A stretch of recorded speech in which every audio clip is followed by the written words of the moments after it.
Yung question ko ay para sa Will Bea. Ayan, Will Bea.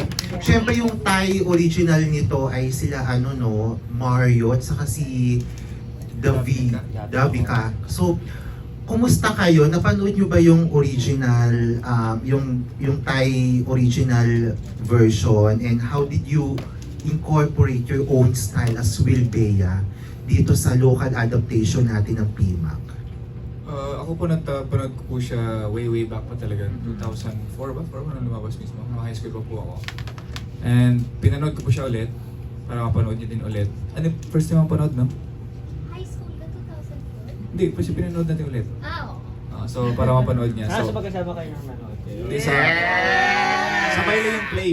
1, 2, 3. Ganon. Okay. So yun, sa akin naman po parang very Will Bea na kasi yung from Jisoo to Love You Lots, yung parang yearning ng male lead sa female lead. So parang yearner.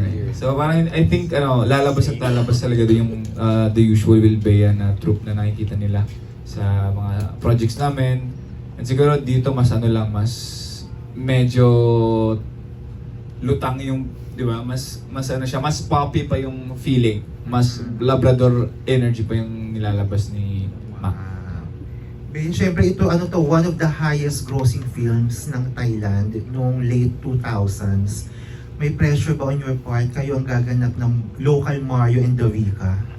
Siyempre po, kasi kahit naman hindi adaptation, kahit anong bagong proyekto, there's always pressure kasi wala ka naman talagang kasiguraduhan di ba? Parang hanggat hindi pa napapanood, hanggat hindi mo naririnig yung feedback ng supporters, ng viewers, the pressure will always be there. Especially doing this project na it's the highest grossing Thai film.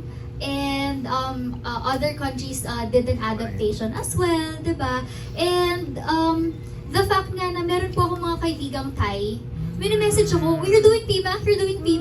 So, ibig sabihin, the fact na nakakarating sa kanila, na gagawin natin yung isa sa mga pinakasikat at top grossing film nila, di ba? The pressure will always be there. But aside from the pressure, siguro po yung excitement at as well as yung gratefulness to Viva for trusting us and for giving us the chance to be part of this very exciting project na talagang it's an honor to be part of this project and be working with these incredible people, di ba?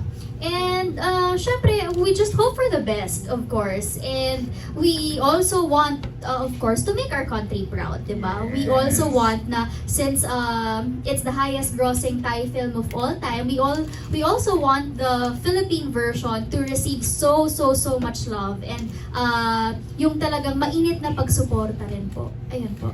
Excited na kami. Congratulations Salamat everyone. po.